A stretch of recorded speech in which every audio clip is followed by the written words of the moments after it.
Hey guys, welcome back sa channel ko. So meron tayong bagong unboxing in hands-on from Cherry Mobile. So another lineup ulit from S8 series. So ito yung bago nilang release na smartphone na Flare S8 Max. Okay, so meron ulit silang bagong the game changer smartphone. Okay, so unbox natin siya. So bago natin unbox, banggitin muna natin yung initial specs. So yung full specs, ipopost ko dun sa description below. Okay? So ito yung gift box niya. Okay? So ito yung kanyang initial specs ni Flare S8 Max. So it runs on Android 9 Pie, so latest OS version. Then meron din siyang 2.0 GHz Octacore CPU. So ano bang CPU ginamit dyan? So syempre p23 Helio. Okay. Then meron din siyang memory capacity na 64 GB ROM and 4 GB of RAM. Okay. Then meron din siyang dual camera sa likod, 16 plus 2 MP, 13 MP sa harap. Okay. Dual SIM LTE support. Then syempre ito yung isa sa magandang feature niya. Meron siyang 7-inch IPS FullHD Plus Trueview display. Okay, so teardrop display, 19:9. Then meron din siyang fingerprint sensor. And also meron siyang big battery na 6,000. Okay, then expandable ang memory slot niya up to 128 GB. Okay, so tingnan natin mamaya.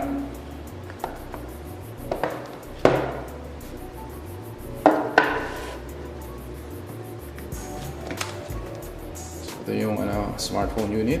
Okay. Brochure.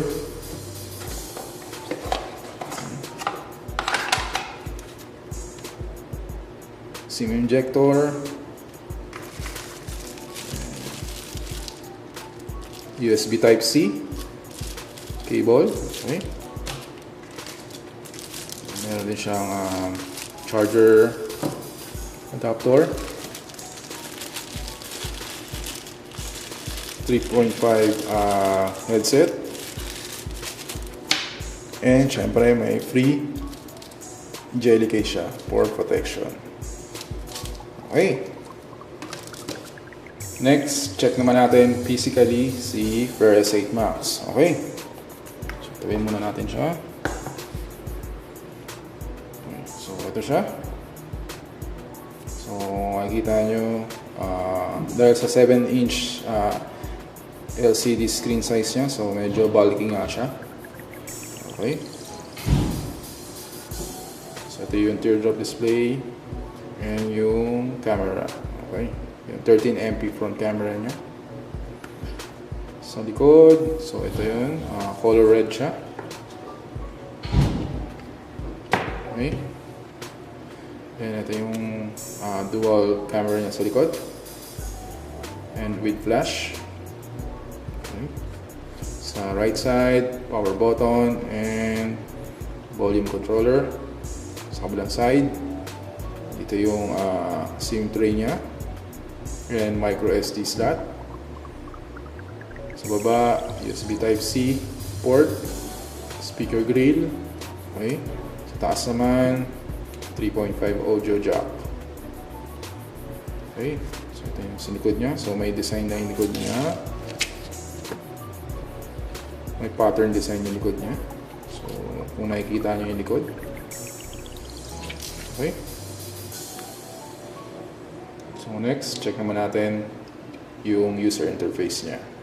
Ngayon naman, check natin yung user interface ni Flare S8 Max. So si Flare S8 Max, it's running on Android 9 Pie, so latest Android OS version. Also runs with Cherry OS version 2, so yung user interface niya.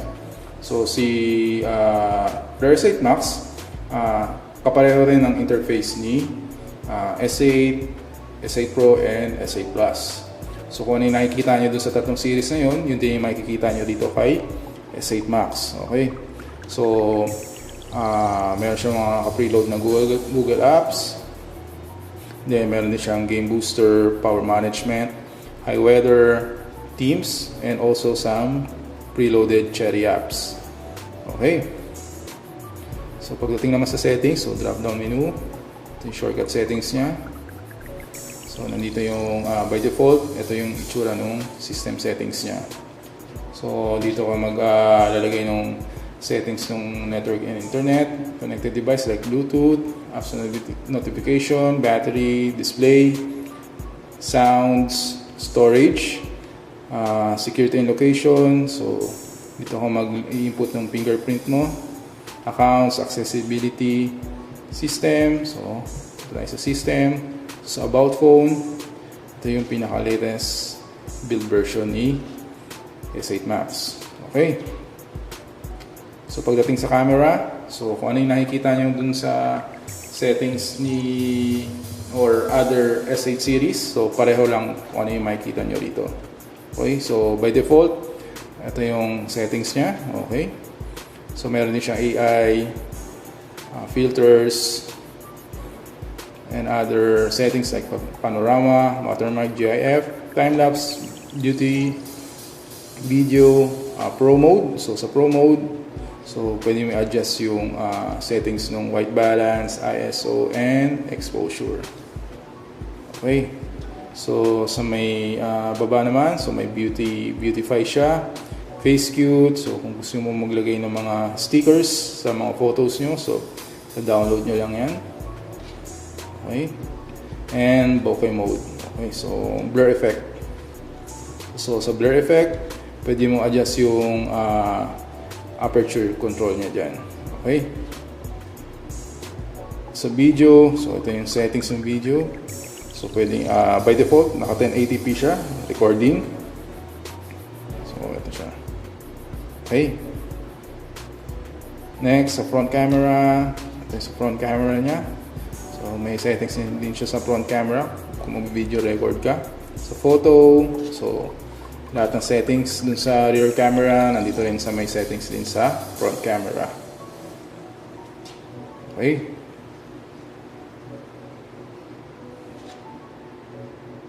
So ngayon, check naman natin yung gaming performance and yung Antutu benchmark ni S8 Max. Okay.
matapos na natin yung unboxing and hands-on natin kay Polaris 8 Max. For me, highly recommended siya. Hindi lang dahil sa price niya, syempre dun sa performance niya. So nakita niyo naman, based dun sa gaming performance natin, wala tayong naging issue, very smooth. So highly recommended to dun sa mga gamers dyan na naghahanap ng big size screen. So ma-enjoy mo yung viewing experience habang naglalaro ka. So maliban doon, yung iba naman naghahanap din ng video streaming, like yung mga nanonood ng YouTube, then yung kung meron kayong mga save files from yung SD card, gusto nyo mapanood, so may magugustuhan nyo rin yung viewing experience niya kasi nga dahil dun sa LCD screen size niya.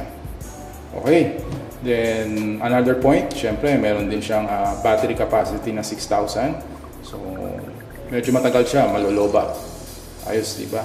Then syempre meron din, maganda rin yung camera output nung Polaris 8 Max also.